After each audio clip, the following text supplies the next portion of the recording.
Welcome Cancer, it's April 2014, I'm Dadhichi with your monthly horoscope.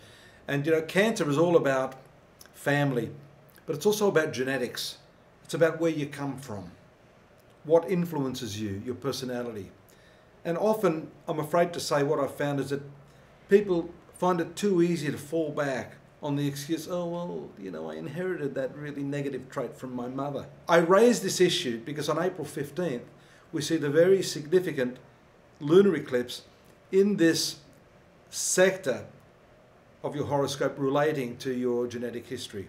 It's the sign of Libra, but when this happens, it's an opportunity for you to rise above this, I guess, it's a sense of slavery to your past, a sense of slavery to your genetic hard wiring, as I call it, the patterning of your chromosomal makeup. Of course, we have this patterning, but thereabouts on the 15th, when this eclipse takes place, I do see you being able to rise above this, to start to take control of the fact that you are not destined to become a slave or to forever be a slave of these genetic patterns. Now that's not easy to do because often you'll be back in touch with family relatives, and there's what I call an associative process with this. It's like smokers that give up cigarettes, They used to love smoking when they drink alcohol. They give up for 3 months. They're invited out to the pub. The moment they grab that drink, it's like, oh, I used to always smoke when I had the drink. And likewise, you might find yourself in a situation where you're feeling on top of all of these emotional stirrings. But as soon as you're back in the company of those historic people, your family members, the same old reactions occur. So the first thing I'd like to say to you this month, and we see that from the Sun opposite to Mars around the 9th, there's the 10th house opposition of Mercury.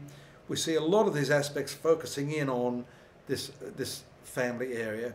You really need to step out of the picture and to understand that you're not destined to live a life that is a knee-jerk reaction to all of these processes.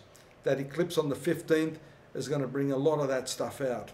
Now, once that happens, you'll be tempted, say for example on the 16th with the Mercury opposite Mars, to speak about this.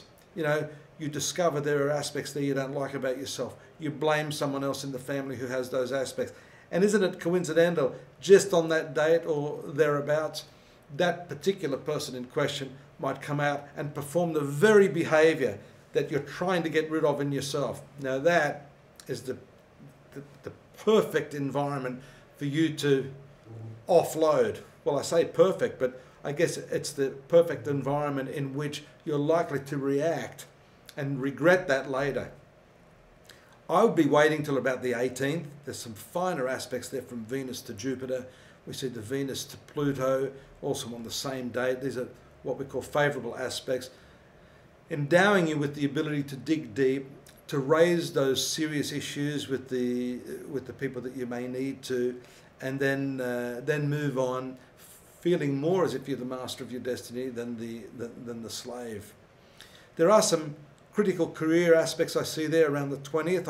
I should raise those issues. The hard aspect of Jupiter to Uranus in the 10th.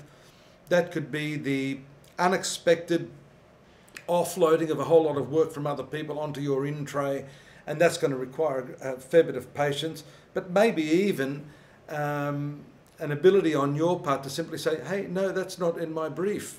That's not what I do here.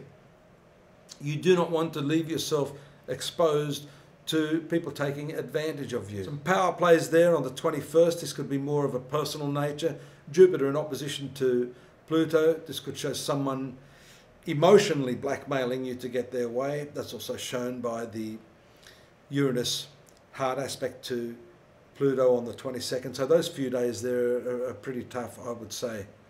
Be careful what you choose to do in your home life, especially if it's construction work or cleaning or purchasing of new furniture.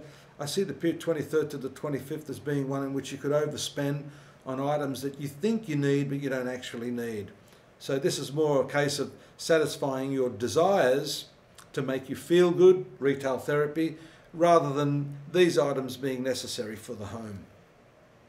Any sort of legal matters that you've had, I see around the 25th, could be evening out right now. There's a stabilising influence there with Venus in your 9th house in a good aspect to Saturn in the 5th. This normally shows good advice from your legal advisors and hopefully a termination of any legal problems that you have. There's another eclipse there on the 29th that I should mention there in the 11th house of friendship. So this is going to bring a lot of energy there. You've got Mercury there as well in aspect to Pluto and also in favourable aspect to Jupiter. So this eclipse there is surrounded by fortifying influences of Mercury to Pluto and to Jupiter, indicating that if you need to extend this notion of taking control of your relationships, taking control of yourself, but in the social arena of your life, then you should be well received, and this is a good timing, 29, 30 April, to address those issues with your friends, and you'll have the appropriate listening ear to do so. I'll be here again next month, as usual. I hope you will be too. Don't forget to take a visit to my website. You can get more detailed information on what we've been talking about here today at astrology.com.au. Till next month, have a good one. Take care now. Bye-bye.